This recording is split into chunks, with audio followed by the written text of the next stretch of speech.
Good morning, everyone, and welcome to the Art of the Trail UU Sunday service.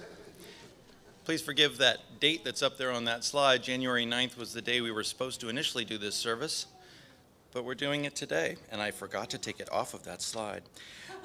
My name is Dylan Kussman, and I'll be your service associate today.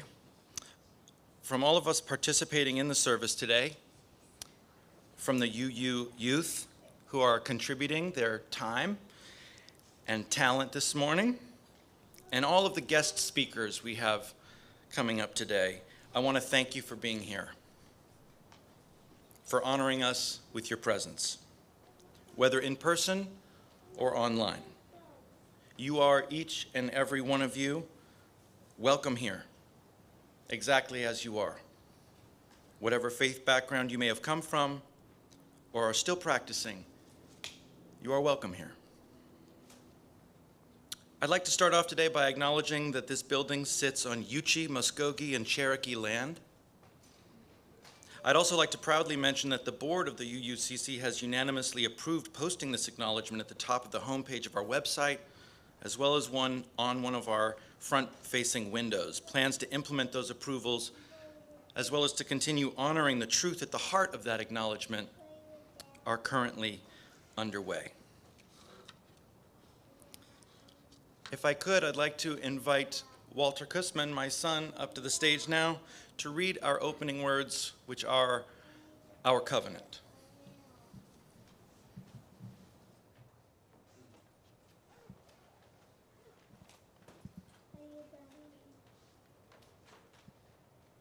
Our covenant. We journey together, bound in the interdependent web of existence. We embrace diversity, own our conflicts, and assume good intentions. When we fail, we begin again in love. Justice and compassion shall be our watchwords, and beloved community our goal.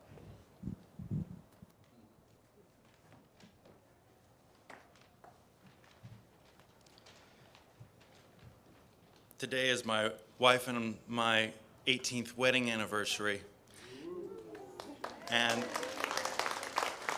I know no one is more grateful for that anniversary than my son, who would not be here had we never gotten married.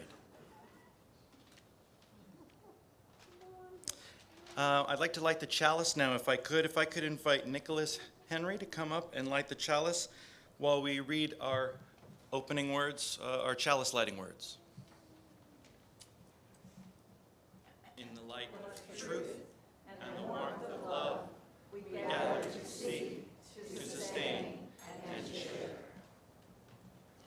Thank you, Nicholas. And now, if you wouldn't mind, I'd like to do something that I don't feel like we've done in a while, and I really miss it, and I've always enjoyed it as part of the service. I'd like to take 60 seconds, if we could, and greet your neighbor. If you wouldn't mind standing up, maybe seeing someone who you haven't met before. If you can see someone, feel free to get up and say hello. 60 seconds, I've got you on the clock.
Back, everyone.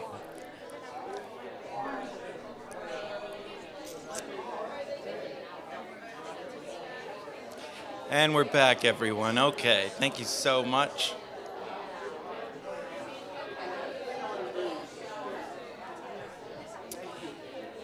Now that we've all met each other a little bit, maybe we can all sing together a little bit. If you wouldn't mind finding yourself a teal hymnal and rise in body and spirit as you are able. We'll be singing hymn number 1064, Blue Boat Home. Playing.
Thank you so much, Jennifer.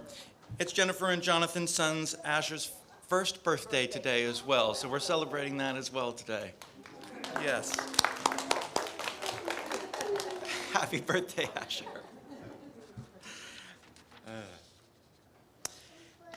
And now, is Talia Welsh here? She is.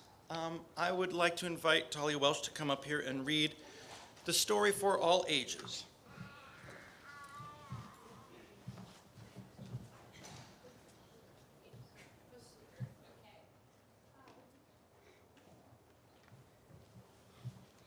Good morning, everybody.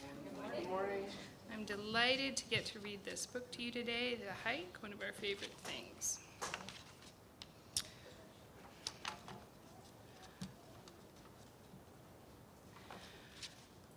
So I think we need one more slide. Do we have all the pictures? No, we don't have. Oh, we don't have the pictures. Okay, I will. Yoo-hoo! Almost ready. Just one more cut. Just a few more feathers. So you see some kids that are getting ready in their house. We are going on a hike.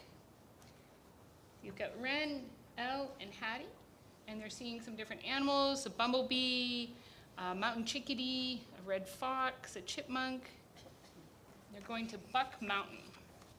It's our favorite thing to do. They see barred owls, they see the shaking of trees, they see a jay, they see a fairy ring mushroom, a porcupine quill, and an Oregon grape. Hey, wait for me. We've got a chipmunk nest, the dog's running. In the beginning, we run like maniacs until a ripe patch of thimbleberries slows us down. Elle teaches us how to make leaf baskets. Like this, Elle? I'm gonna learn how to do that. We may have eaten too many berries. Is that possible? I think they're getting a little sick. I've got a nurse log. It looks like their dog's found something. He's found a chipmunk. I thought we were saving some for later. See the woodpecker? We see these around here in our yard a lot. The hike gets steep and the trail narrow. Boo! Ah, Caddy, how'd you get up there so fast? We get lost. Which way is north? Yep. Pretty sure we're not supposed to cross a river yet. And they were in a stand of red alder trees.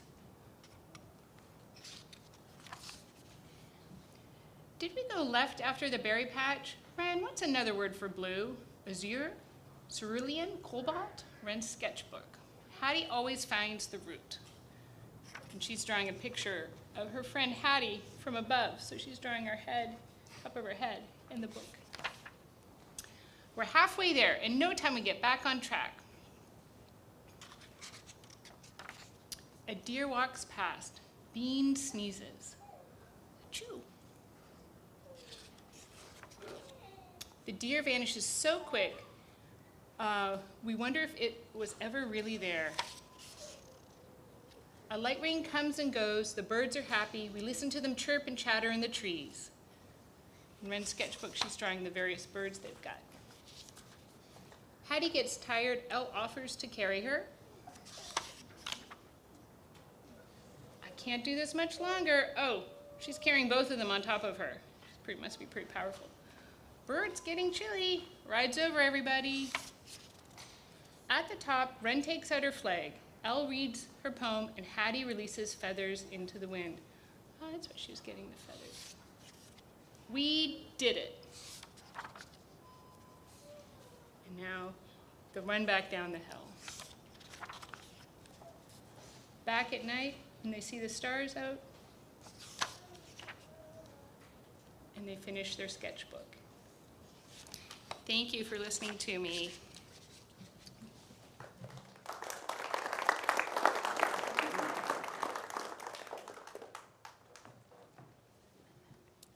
Thank you, Talia. We might normally sing Our Youth Down to Ari right now, but I wanted them to stay up here with us a little bit longer today since we're celebrating the trails here on our property. We're celebrating the earth, and this earth will be their inheritance, so I thought it'd be nice to keep them around and keep employing their help in getting my service finished today. I'd like now to invite my friend Chen Zhang to the stage to read a poem before I start talking about walking and spirit walking. And so here's Chen Zhang with the poem Calling My Name.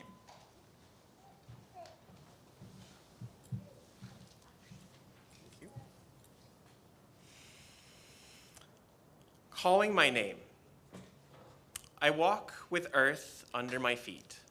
I walk with visions in my eyes. I walk with fire inside me. I walk with spirits as my guides. When I feel like I can't breathe, I take a walk and I am healed. I am walking back to the center.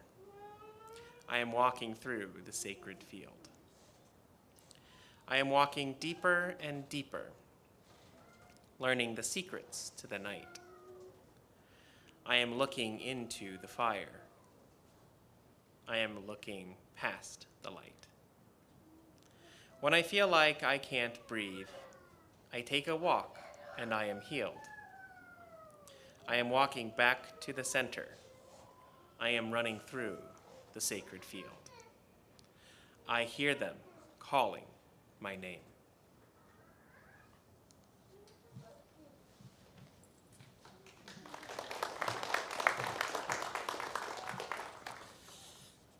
Thank you.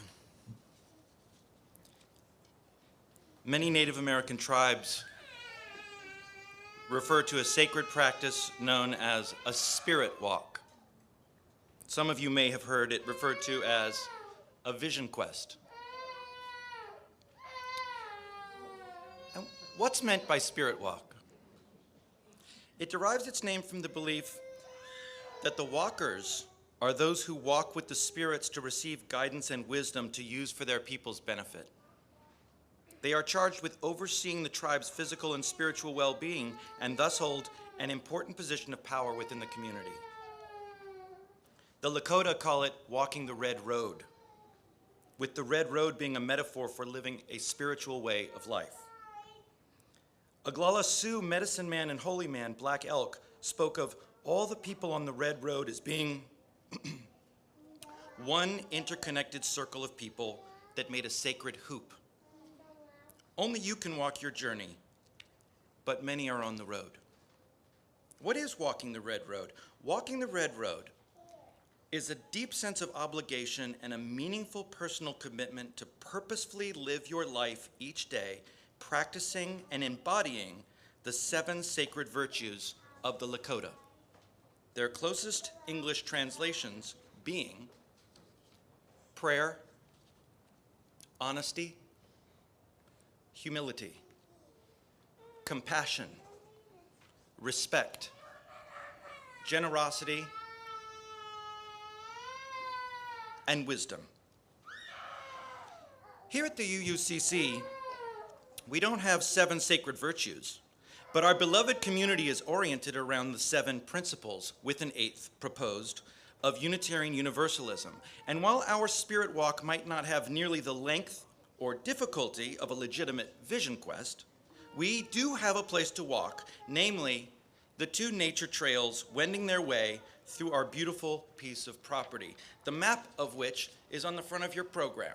So if you're wondering where these trails are on the property, this gives you sort of an idea of my rough sketch of how it goes.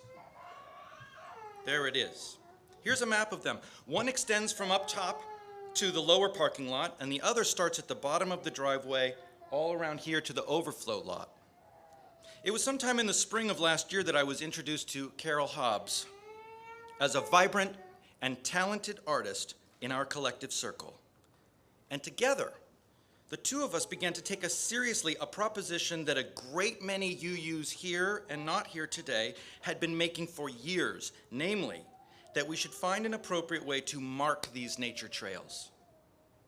After much discussion, we thought it would be fitting to use such markings to honor those UU principles I mentioned, as well as the sources on which our living tradition is based. But I have to give credit where credit is due. It was Carol who came up with the garden pole idea. She brought a sample, much like these, and set it alongside the walking trail and stood back and said, "What do you think?" I said, "It looks perfect," I said, and I still believe that. We submitted a proposal to the board for the fabrication costs and were approved. We will never be able to adequately thank the board for their approval and for your collective trust in us to execute this idea. Carol then went to work. And when I say went to work, people,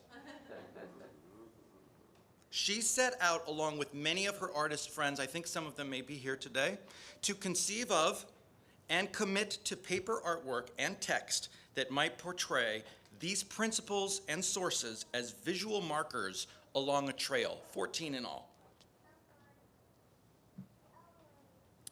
Janice Kennedy was responsible for our fish and sunflower artwork on one of the poles. Lynn Mayer was responsible for the passion flower and butterfly on another. Sherry Hollander did the jellyfish down at the end of the Principles Trail. Leslie O'Rear did an amazing rendition of some fireflies, and it wasn't always easy. The dimensions of the garden poles don't really lend themselves to works of art you might traditionally see hanging in the Hunter. Carol had to be creative. She had to sort of bend space and time and face off against margins that weren't particularly ideal, force the issue, she might say. But the bottom line is she did it. I'm very proud of her. Her stick-to-itness. It was a true honor to work alongside her while she executed the vision we had so painstakingly come up with. But more than that, I'm in awe of her talent and her dedication to the project, to her UU faith, and to all of us to whom she was determined to give this gift. My friend Carol is going to come up now and talk about why she decided to christen these two trails after two beloved members of our UU community, Monique S. Lewis and the late Nancy K. Anderson. Ryan, one more? One more? Carol, would you like to come to the mic, please? Carol Hobbs.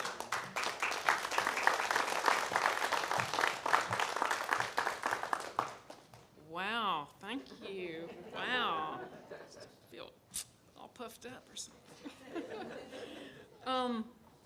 Yes, I would like to acknowledge a few more UUCC members and friends who made the Principles and Sources Trail possible. Monique and Joe Lewis. Is Monique here today? No, maybe she's on YouTube. The section of the trail that begins in the very upper parking lot is named the Monique Lewis Principles Trail. This part of the trail is built on land that was purchased several years ago by Monique and her late husband, Joe Lewis. Joe, a former UUCC president of the board, had tried for years to buy the land with no success. When the owner's children finally put the land on the market, Joe was there to buy it and gift it to our church. Although Monique discouraged it, Joe wanted the property named the Monique Lewis Bird Sanctuary. So today the property is Monique Lewis Principles Trails and Bird Sanctuary. We greatly appreciate the generosity of the Lewises. Nancy K. Anderson. Big friend. Don't cry, Carol. Okay.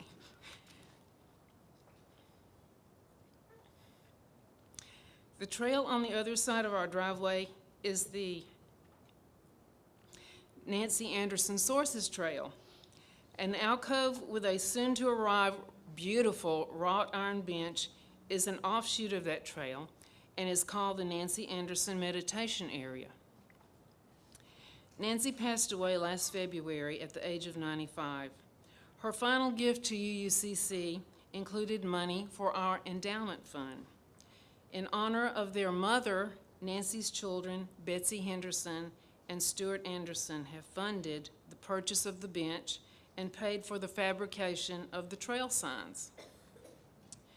Those of us who knew Nancy agree she could be funny, sarcastic, salty, caring, and hilarious.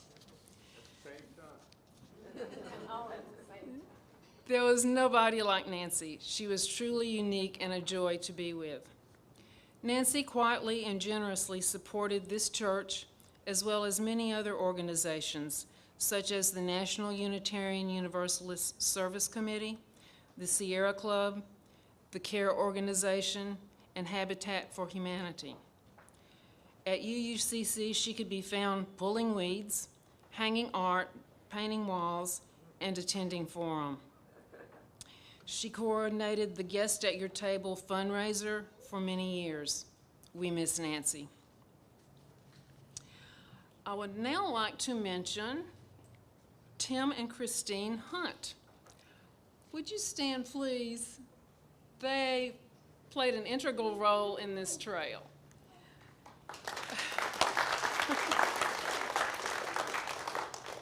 Tim and Christine Hunt joined our church in 2021. Tim stepped forward to install the wooden post on which the trail signs are mounted. He worked for 4 days using a post hole digger and a shovel to secure no less than 20 posts in place. Christine helped him for 2 of those days. They donated their work and the lumber to the church. Without this gift of back-breaking, labor-intensive work, we would not be celebrating the completion of the trail today. Thank you, Tim and Christine. And I would like to present you with a small token of thanks. This is a copy of the first principle sign, respect the inherent worth and dignity of every person.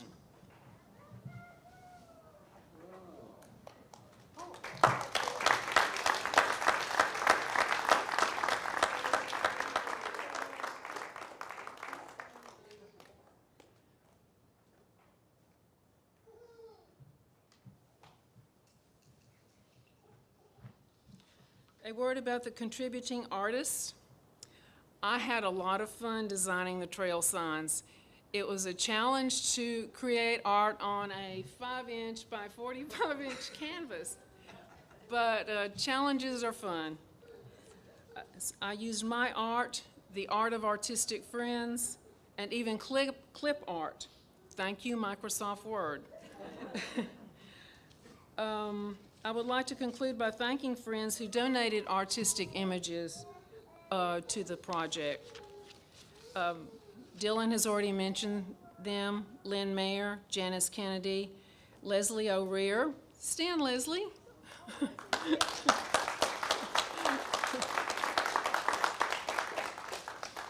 And Sherry Hollander.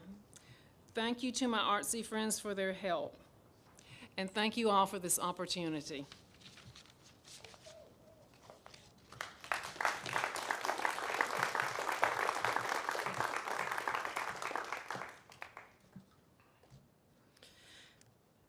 And I'd like now to invite Gray Henry to the mic, who's going to start our candle lighting for our joys and concerns.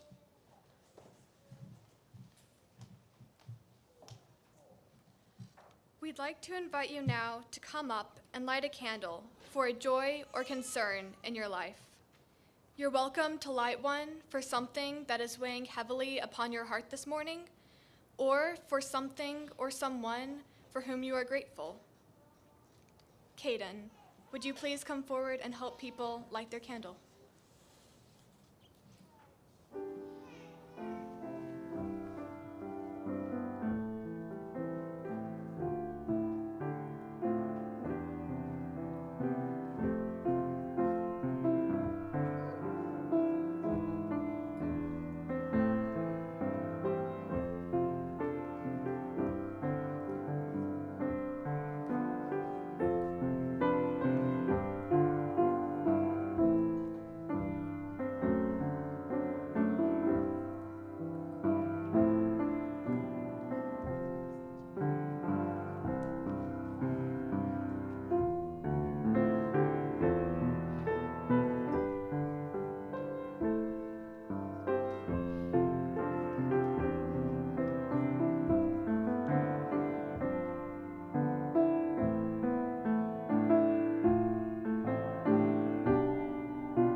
Caden if you would like one more candle for all the joys and concerns left unspoken. Thank you.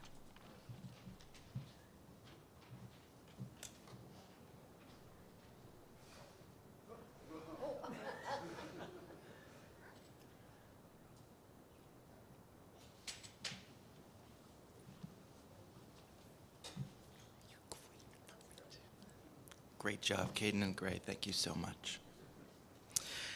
Kids, you've got one more speaker to get through before we'll sing you on your way downstairs. When my wife and my son and I first came to this church, one of the events that really moved us and that we loved very much was the Labyrinth Night that happened around the holidays. It was run by our fellow member, Wendy Sapp, and she holds a special place in her heart, the Labyrinth Night, and the idea of a labyrinth. And so when we had the opportunity to make an outdoor labyrinth as part of our trail system, she was the first person, obviously, that had to be consulted in such an endeavor. And I want to invite Wendy Sapp now to come up and talk to you all about the process of creating that outdoor labyrinth. Wendy Sapp, would you like to come up, please? Wendy Sapp.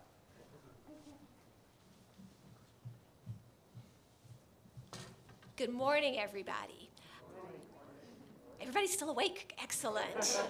All right, and kids, I promise as soon as I'm done, we're going outside. I'm going outside too. All right, I want to be sure that everybody knows what I'm talking about when I say labyrinth. Everybody heard of the labyrinth and the Minotaur from Greek mythology? Anybody known of a maze, called it a labyrinth? That's not what I'm talking about. Forget that. I am talking about a walking meditative labyrinth. This is a labyrinth where you start at the opening and you follow a winding trail, just one path, no other way to go, all the way to the center. You pause, you take a few moments, and then you turn and follow that same trail back out. Now, a lot of people associate labyrinths with paganism. A lot of neo-pagan cultures incorporate labyrinths. A lot of people associate them with Christianity. If you go to Europe, you'll find many of the great cathedrals have labyrinths inlaid in the floor, just like, as Dylan was saying, we clear all these trails out and we lay out a labyrinth here in the middle of our sanctuary. But you actually can find labyrinths on every continent except Antarctica. Maybe there, I don't know, I haven't seen one yet. And they've been around for over 3,000 years. So what is it about labyrinths that make them so enduring, something that applies across so many cultures, so many religions, so many beliefs? I don't know, but I think it's that it's such a simple tool for meditation. I described what it is. It's nothing major. It doesn't have to, you don't have to ascribe to a certain set of beliefs or learn a lot of rituals to go along with it. It's just a simple walk. And when people take this walk along a labyrinth, they tend to find that it reduces their stress, calms their mind, might foster some creativity for them, open them up for some new possibilities, and it even can promote some spiritual or personal growth. Doesn't do that for everybody. Everybody's different, but those are some of the things that tend to come out. So 14 years ago, when we held our first indoor labyrinth right here in the space where you're sitting, everybody loved it. They said, this was great. We should have a permanent outdoor labyrinth. And everybody said, what a great idea. And a year later, we had another indoor labyrinth. Again, on the winter solstice. And again, everybody said, that was great. We should have a permanent outdoor labyrinth. Anybody want to guess what happened in year 3? And 4, and 5, yes. So finally, about a year or so ago, Dave Ben decided to take up installing an outdoor labyrinth. And he took the charge on organizing it. He's installed labyrinths before, and I'm going to let him talk to you about the actual work of that because he did a fabulous job. And I'm going to jump ahead to December 21st, 2021, when for the first time, as we celebrated our 14th annual walking labyrinth for the winter solstice, we were able to have an indoor labyrinth and an outdoor labyrinth.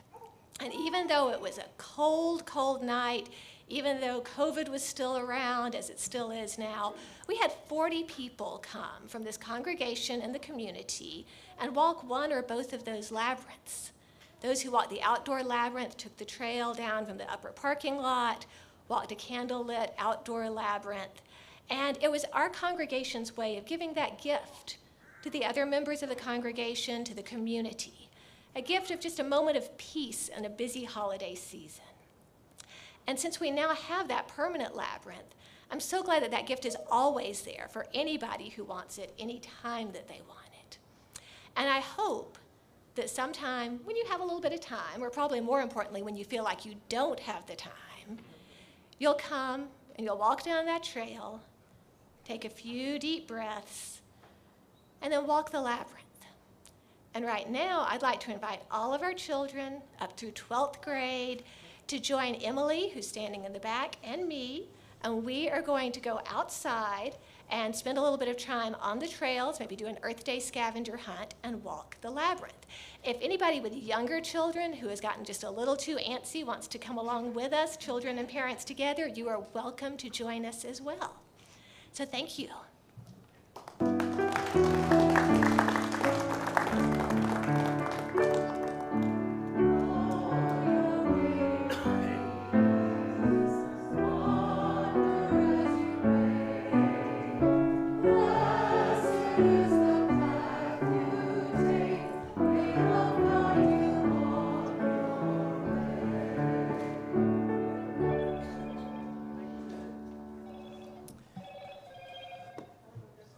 And we could go forward a little bit. There's the labyrinth, our project coordinator. I am now going to invite the aforementioned Dave Ben to the stage to talk about the process of building the labyrinth, and he's got a few words for us this morning. Dave?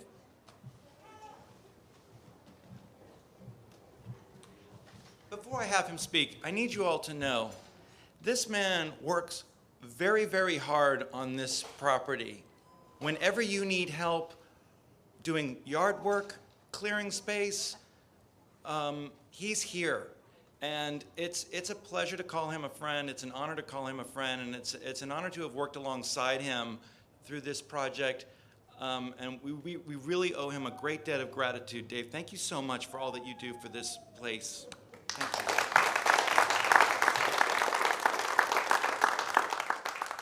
Thank you. I'm going to talk about what I did on the trail, but by way of talking about the land, what the church owns. The church owns 7 acres on this location. We own all the woods that goes all the way around it, including the Lewis Bird Sanctuary. So when I came here when Judith and I moved here in 9 years ago, we came to this church. I looked out into the woods, and it was like a wall of green. And I joined the landscape committee, which had 10 members on it at the time. Can you believe there were 10 people on the landscape committee at the time? And we used to talk about what was out there, not just how to mow the lawn and how to take care of the poison ivy and that sort of stuff. But we used to talk about what was out there in the woods. This property, before the church was built, was a nursery. And you wouldn't know that because there's hardly any native species out there left. But the church was put here, and the top of the hill was cut off, and the parking lots were created and so forth. And the rest of it was just left. And what's out there? So immediately the landscapers started to talk about putting a trail in. And in 8 years ago, a whole bunch of people, like 10 or 12 people, showed up one Saturday and started cutting this trail down at the end of the parking lot. The major part of the trail that you'll take to go down the labyrinth was cut that day. by a whole bunch of people, some of whom didn't know how to handle shovels or anything. They just showed up and started hacking away and creating this thing. A couple of people got poison ivy, and you know, the thing happened. But we only got halfway down the hill, and because it was such hard work, no one really came back to finish it. But Tom Kunish and I continued to work on it. Sandy suggested that the trail shouldn't go over to the highway fence, that it should go down the hill. So we had to cut through a couple of huge oak trees that had fallen in the woods to get through. You'll see the cuts through them. And we got to the bottom of the hill, and we confronted a privet forest, a privet mass. The whole bottom of the Lewis Sanctuary area along the stream was almost a wall of privet. And if those of you who know privet, it's in hedges and it looks very calm. But when it's not in hedges, it grows into massive amounts of stuff that you can't get through. So that's all the trail we got built in the first couple of years, because we just bounced off the privet. 2 years ago, the city replaced the sewer line. There's a sewer line that comes down from these houses and the freeway and goes down through our property and out to Navajo Road. Who knew there was a sewer line there? It's a 12-inch sewer line. They replaced it and they cut a swath up through the woods there and took out all the privet. Now, I thought cutting the swath was an awful thing to do. It just looked awful at the time because they took out a few big trees. But now I look at it and I go, well, they cleared it. And in fact, the labyrinth is down there where they cleared. So clearing privet is a good thing, actually. When you have to use a bulldozer, it's actually a good thing in this case. And taking the privet out is now allowing the Lewis Sanctuary area to really begin to establish itself in some kind of equilibrium. We keep pulling the privet out all the time, and you're beginning to see some wildflowers and some development of an understory that's proper in that area. So actually, we're seeing some evolution of the property in that area to improve it. Now, back in 2020, remember we had COVID. It started that spring, and I can't sit inside my house. I have to go out and garden, and I have to come up here and mow the lawn and work on stuff. And by May, it was just crazy to sit and not be outside. So I decided to cut the trail, to finish the trail, because the sewer line had been put through. It was open, the privet was gone. So it was possible to cut the trail and then go all the way around. All right? Hardly any of us have ever been out in there. Sandy's been out in there and a few other people, but hardly anybody has ever been out in there to see what's there. So let me tell you what's there. Down just by the turn-in on the road down there, if you look to your left, that's the kudzu forest. The kudzu climbs up the trees into a giant wall. And about 3 or 4 years ago, EPB came through and cleared the power line right away through there and took out a lot of that kudzu. Now, it's still down there, but you can't get rid of kudzu, but it's under control. So the trail that I started cutting went through the kudzu wall and then ducked into the woods. And when I got into the woods, I found another privet mass. So I had to cut through that. So you go through a privet thicket on the trail as you climb, as you go along this direction. And then when you get up on a bench a landform called a bench, you'll see that there's an ivy blanket, an English ivy blanket. English ivy is, of course, a foreign plant in this area, but there's a lovely green blanket of it in there, and it's kind of moist and cool in that spot because the ivy is covering the ground. And if you go a little farther along the trail, you'll begin to see these sort of big rubber band type vines that are all over the place. And that's wisteria. And the wisteria is coming out in the parking lot down here, if you'll see the purple wisteria. Well, wisteria, of course, is an oriental crop as well. So what I ended up finding when I cut the trail was that this piece of ground has been invaded by invasive plants, the worst kinds of invasive plants you can have. Privet is the all-time worst. Kudzu is awful because nothing but goats will eat it. And wisteria quietly takes over, sort of weaves its stems through the woods very quietly, and you don't see it there until you try to cut them, and then they whip back on you and trip you and all that kind of stuff. So what we have here is a piece of land that we have to take care of.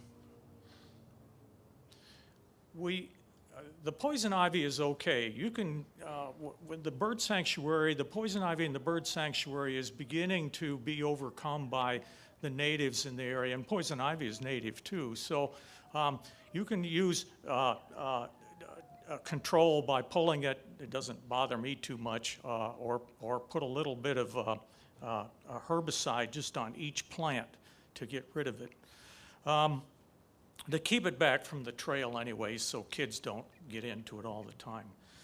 The privet has to be pulled. It's got to be mechanically pulled. As anybody who's been out at reflection riding knows that there's privet all over the place, and you've got to pull the stuff out of the ground. You got to pull the roots out of the ground.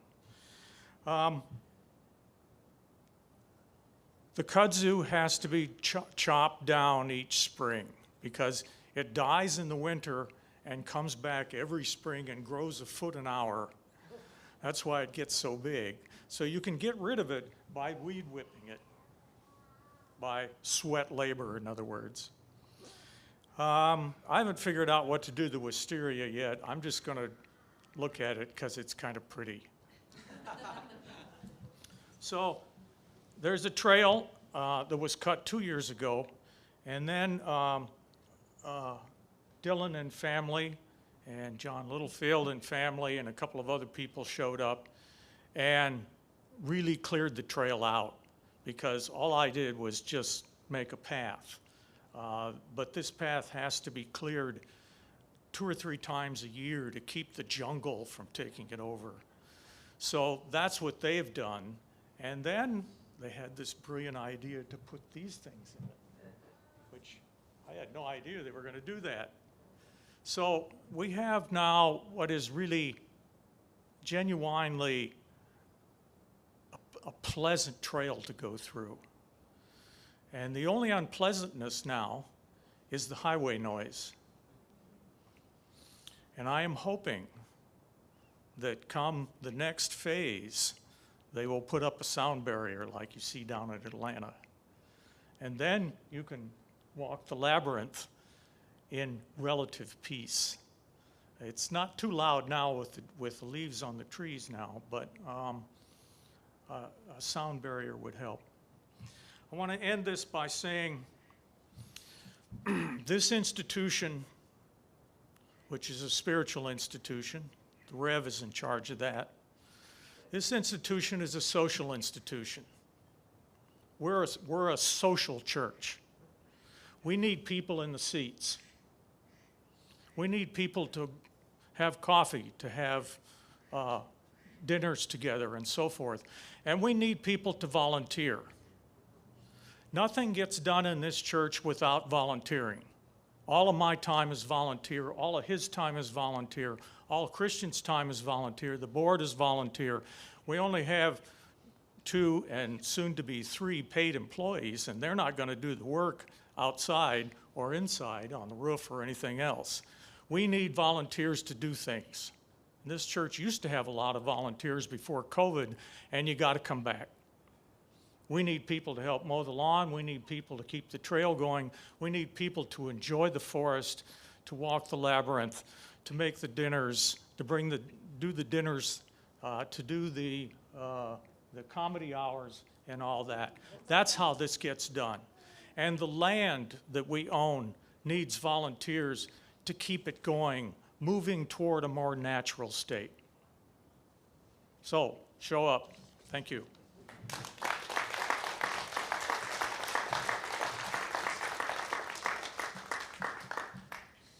You can go a few slides ahead here. We can go back one, sorry. I would now like to introduce, Jennifer's going to have the choir up for the song that they will be playing today. Jennifer, you'd like to introduce the song that the choir is going to play? Yes, wonderful. Choir, come on down. We are so delighted today to be singing an arrangement of What Wondrous Love Is This? And it is arranged by Bill Davis, who is here to sing with us. Yay! So this is Bill up here singing tenor today. Yeah, we can clap for Bill. Yay! Wonderful. We're so delighted to have Bill. He's the arranger of this version of What Wondrous Love Is This? And he has allowed us to perform this piece, and not just to perform it, but to do the American premiere of this piece. So we are so delighted to have Bill with us and to be able to sing his arrangement of What Wondrous Love Is This? What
past our offertory plates.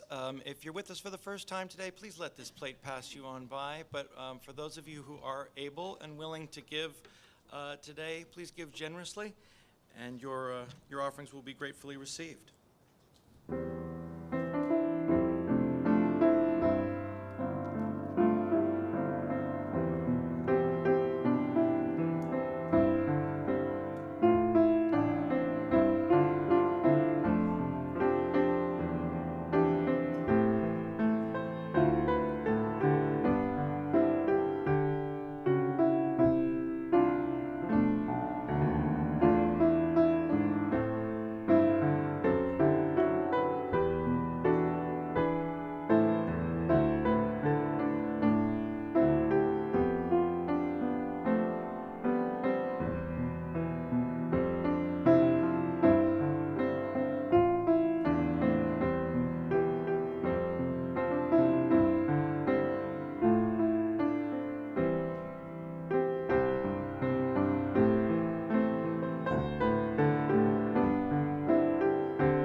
And if you would all join me in the offertory response. We give these gifts freely.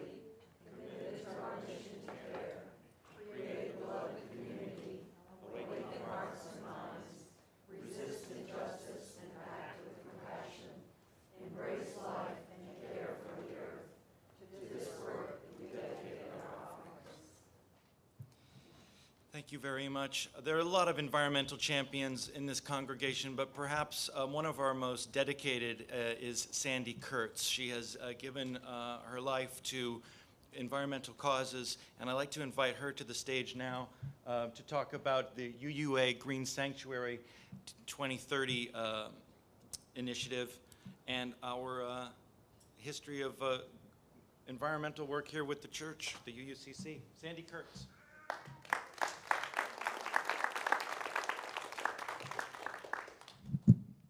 Thank you. Dylan, thank you for putting together this entire service. I'm often up here on Earth Day. Happy Earth Day, everyone. But it was a delight to have Dylan take over and put this Earth service together and to dedicate the trail, which is certainly a special action that we took, we are taking, especially now that it's on Earth Day. So, and thanks to Carol Hobbs, too, for her vision and our long friendship in environmental discussions that we've had over the years. What is a green sanctuary? According to the Seventh Principle Project, it's a congregation that lives out its commitment to the earth by creating a sustainable lifestyle for its members as individuals and as a faith community. In 2005, I'm turned out to be the historian, I think, for this day. In 2005, I formed the committee we named the Green Sanctuary Initiative. The goal was for our church to become an accredited UU Green Sanctuary. And on that first fortuitous day, we met in the forum room downstairs. And at the time, many were already part of the Social Justice Committee, the Adult Education Group, the Seventh Principle Project. We had a committee called that. Many of the members are no longer with us, have moved on, or I have missed. But I list these, and some of you will remember them. Barbara Keese served as our chair. Dana Reynolds was the interim minister at the time. Buck O'Rear, he was the UUCC board president at the time. Peggy Solomon, Helen Solomon, Sheila Van Ness, Bill Keese, Nancy Anderson, Inga Johansson, and George and Linda Helton, Mary Hunter, Claire Hale, Pat Fogarty. Anybody remember any of those? Yeah. The first step was to become a congregational committee of the whole, not a separate committee down in the basement talking about what we're trying to get everybody else to do. This was a committee of the whole, and that way the congregation had to approve it. So at the annual meeting, we had an approval of the congregation of the whole. Every congregant and all committees had a responsibility thus to assist with the work. To meet the UU Green Sanctuary requirements, we had to submit and receive approval for our project. That involved conducting an environmental audit, a congregational lifestyle survey, and proposed specific actions under 4 categories. 1, worship and celebration. 2nd, religious education. 3rd, environmental justice. And 4th, sustainable living. We also had to include a communication strategy plan with timelines and names of lead coordinators. We did it. Our project was approved. So on to action. Several goals included changing our incandescent lights to fluorescent, making behavioral adjustments in the way we used our energy in the building, increasing recycling, getting a new Earth song composed, which was played annually during our Earth Day service for several years, writing a Green Sanctuary Initiative column for the newsletter, and holding 4 Rachel Carson memorial dinners for the greater community. Some of you may not know that Rachel Carson was a Unitarian. We became a Green Sanctuary in 2007, and Dady Springer proudly accepted our certificate during the UUA General Assembly this year, that particular year. But what I want to highlight today is that through the Green Sanctuary Initiative, we also created a landscaping plan for wildlife and biodiversity with its privet, patrol, and pizza party events. Around the edge of the parking lot, we have pulled an awful lot of privet already. We made a dent in the privet up here on top, and now we still have to work down the lower end as well. It's never ending. With the addition of the Monique Lewis Bird Sanctuary land, we thought a meditation trail should be put in place beginning at the Memorial Garden, which is down here, run along the old stone wall over to the Lewis land, and end at the lower parking lot. Along the way, there could perhaps be some benches and sculptures or quotations representing the religions of the world. Today, thanks to the work of many of you've heard from here today, the essence of that vision has come to pass, and it even has that labyrinth at the base. We continue to make improvements to the building and land that assist with reducing our carbon footprint and support wildlife. The solar panels are at work, and we also have installed more efficient heating, cooling, and roofing. We have a small forest and plantings that are holding on to carbon. However, we shouldn't just rest on our laurels because the planet inhabitants are in peril, especially those who are least responsible. It's not enough. Perhaps it's time for UU Sanctuary re-accreditation. In looking at the UUA re-accreditation process, it's essentially the same as what we did before, that is, develop an action plan to then implement. What ideas might you have? More solar panels on our roof? Outreach to other churches to encourage solar use? Assist homeless, providing food grown on our land? Actions to reduce waste? Conserve more water and electricity? Establish wildlife feeding stations? Adopt a stream? Establish a campaign to promote climate change actions in our area? Conduct educational nature walks on our new trail? Promote vegetarian or vegan meals? Congregational eco-retreat for meditation and learning? Youth distribute energy-efficient light bulbs in low-income areas? Promote tree planting days? Well, there's no shortage of ideas. As you can see, these are a few. There are many actions we could take and numerous ideas to consider from many organizations, including UU Ministry for the Earth, with its UU Environmental Practitioners Network, UU Climate Justice Network, UU Animal Ministry, UU Social Justice Committee, Side with Love, our local Interfaith Power and Light, where UUCC is a partner, plus many climate, energy, and environmental organizations. One thing we can do immediately is come back here Tuesday night at 7 o'clock. We're going to be showing a movie called Youth versus Gov. This is the story of the teenagers who have sued the U.S. government, saying that their rights to a livable future are being taken away, constitutional rights. So this is part of Interfaith Power and Light's Faith Climate Action Week.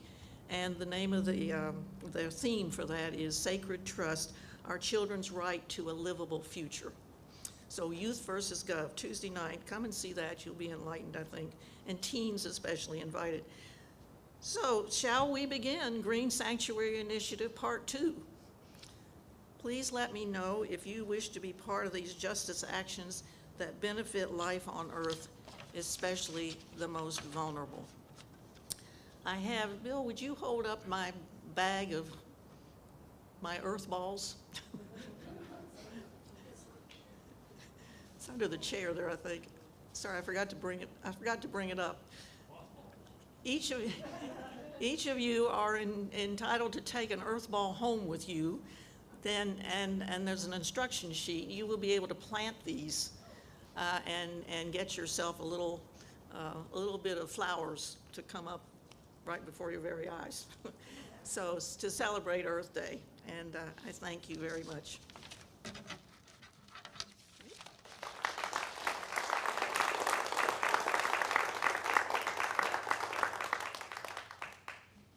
Thank you, Sandy, and you can pick up one of those earth balls from her after the service. I want to apologize to everyone for running a little late today. If you're here for the first time, just so you know, we don't always run this late. This service is just full to bursting with all of the things we need to acknowledge today. So I do apologize for that. We'd like to do our closing hymn now, and Jennifer, if you'd like to take that away. To pull out your teal hymnal and turn to hymn number 1067, 1067, Mother Earth, Beloved Garden. You'll notice that it's 5 verses long. We're only going to sing verses 1 and 5, so just the first and last verse. Mother Earth, Beloved Garden. Please rise and body your spirit as we sing 1067.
Jennifer.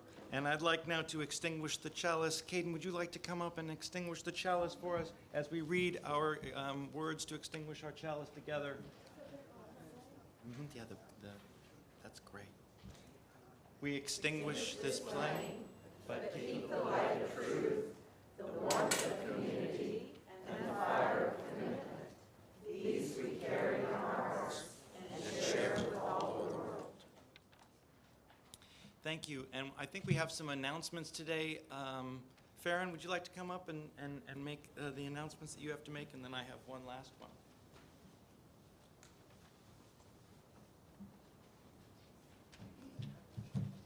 That was a long walk up here. Okay, so I will start off in chronological order. Like Sandy said, on Thursday this week, the 28th at, never mind, that's the wrong announcement. We are kicking off our connection campaign this year with a party.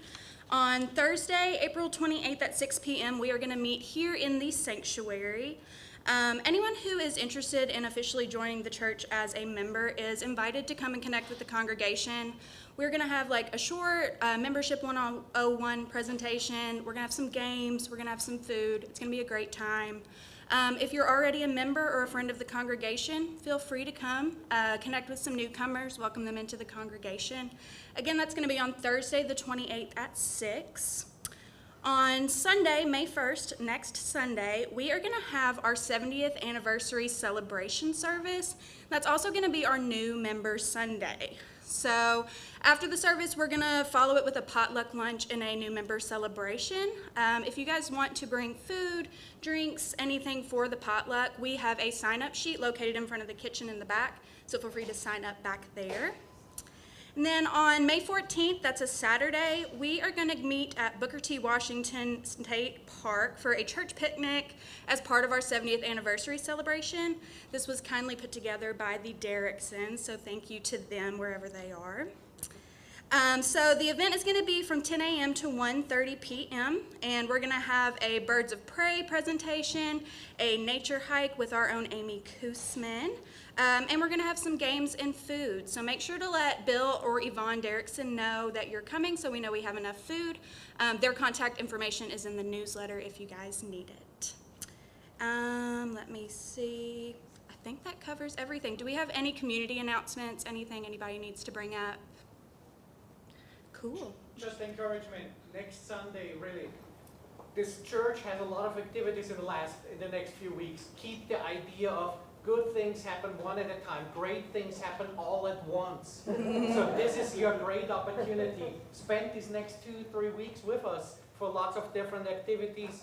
Come to Thursday, come on Sunday.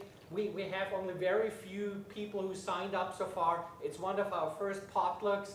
Let's make this church lively again with lots of parties. So please join us and help us. Yes, absolutely. What he said. And Farron, I noticed we have a number of visitors this morning. They didn't hear where they came in. How do they sign up for the newsletters? Yes, absolutely. To all our new faces that are here today, number one, we are so excited that you are here. It's so nice to see new people coming in, especially as many of you as there are today. If you guys are interested in staying in touch with the congregation, please feel free to come find me after service. We have some visitor forms that you can fill out, get you connected to the congregation, and keep you updated on all the fun stuff that we've got coming up in the very near future. So if you guys need to sign up for that, y'all can come find me after service. And I'll hand it back over to Dylan. Very last thing, thank you, Farron. Very last thing, for those of you who are willing and able and would like to join us in the parking lot, there are walking sticks available to you. We would love to invite you to come with us and walk the trails with us today. It will only take you about 10 or 15 minutes to do both trails and end up in the lower parking lot down there. For those of you who are not capable or will not be able to join us on the trails today, we wanted to offer you a virtual walk of those trails today on this screen right up here. So it's about 14 minutes long, at the end of which everyone can disperse. I'm sorry this is running so long, but I made a little video, and so did Carol, and I made a little video to allow you to walk the trails without walking the trails today. So I'm going to play that video now, accompanied by our very own Jennifer Wilson, at the end of which we can disperse. Thank you all so much for being here today. Thank you very much.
last one.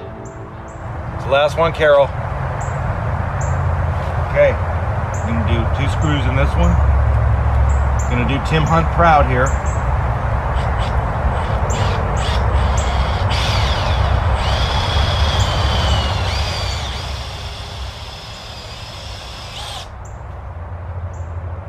That's one.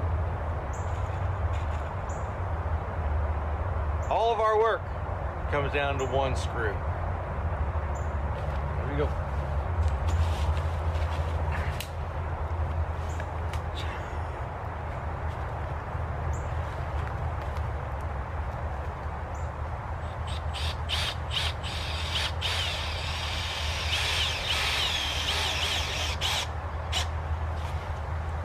Thank you, Carol. Thank you, Tim. Woo! We did it.